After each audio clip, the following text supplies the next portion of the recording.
Welcome back to day 34 of documenting my hair growth until I reach 100,000 followers on YouTube. I'm looking for your support. Please do help me with engagement and subscribe to my channel.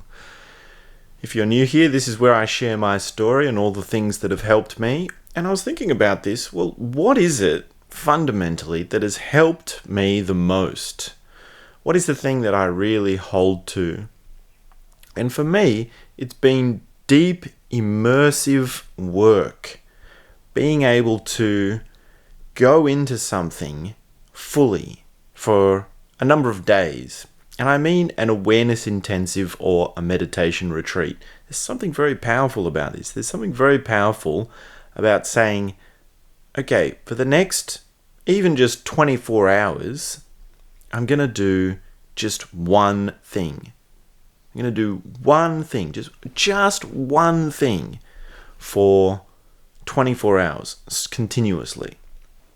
Now, of course, along with that, you have your basic things. Yeah, you have your food, your shower, your sleep, and all the rest of it. But essentially, in any awareness intensive, you're just doing one thing non-stop over and over again. And when you do it within a structure, as in a retreat or a sort of intensive that's done with facilitators in a room and with a structure of techniques, then it's easier because you're actually being brought to do it, because you're being in this environment where you think, you're constantly being reminded of why am I here? Why am I in this strange place?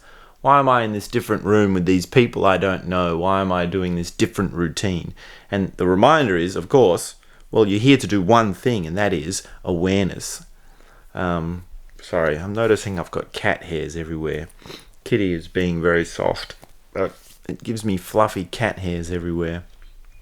So, yeah, I'm still feeling pretty under the weather. I know I look really bad, but that's just how it is. My body is stiff, and I think I've had some sort of sickness or something. Something's going not quite right, so I'm not feeling 100%. But to get back to this thing of awareness intensives, it is like you really bring yourself. Now, what do I need to bring to myself to discover myself? What is it that I need to face within myself? And I remember in a retreat once, there was a moment where we'd been in it for a couple of days, and everyone had been digging really deep. Some incredible stuff had happened. And we came to a certain point where the facilitator said, once you go into this room, once you step through that door, you need to face whatever you need to face. You need to burn whatever you need to burn. You need to bring whatever you need to bring, right? Bring everything. Bring everything that you've understood, everything that you've experienced, everything that you've learned about yourself, the full spectrum, whether it's intellectual and philosophical, whether it's emotional, whether it's spiritual, whether it's physical. Anything that you have, you bring. All of it, you bring to this intention, you bring to this push into, well, what do you push into? Whatever it is that you need to face. Whatever it is that you need to do, whatever it is that you need to overcome or transform or change about yourself or face up to about yourself. And this, of course, when I was in this particular moment, for me, it was an incredible experience, an incredible group. But there's a lesson in that. There's a point to that which we can take to larger life, which is that, we often don't realize we have the power. It's sort of like that old personal development ABC psychology. Personal power. Yeah, you have a personal power. As cheesy and as old school as it sounds, there is something to that. There is something in the motivational psychology school. There is something in the bring the fire. And that's exactly the idea behind the lifetime burn meditation. Like, to bring it back to earth, to bring it back to what we're actually doing here, this is the lifetime burn meditation, which is the same idea. Yeah, this is how you burn, which is not just I guess the lifetime burn is not just bringing everything that you have to overcome everything that you need to overcome. It's also, why not do that 24/7, 7 days a week, 365 days a year for the rest of your life? Awareness every moment, every moment. Now, there's a story about Osho about this, which is that when Osho was in school, he used to wear bits of wood with rope on his feet as sandals. So you can imagine a piece of wood and sandals on his feet, how much noise that would make when he walks, and how uncomfortable it would be. And everyone apparently knew when Osho was walking around school because he'd make this clack, clack, clack sound.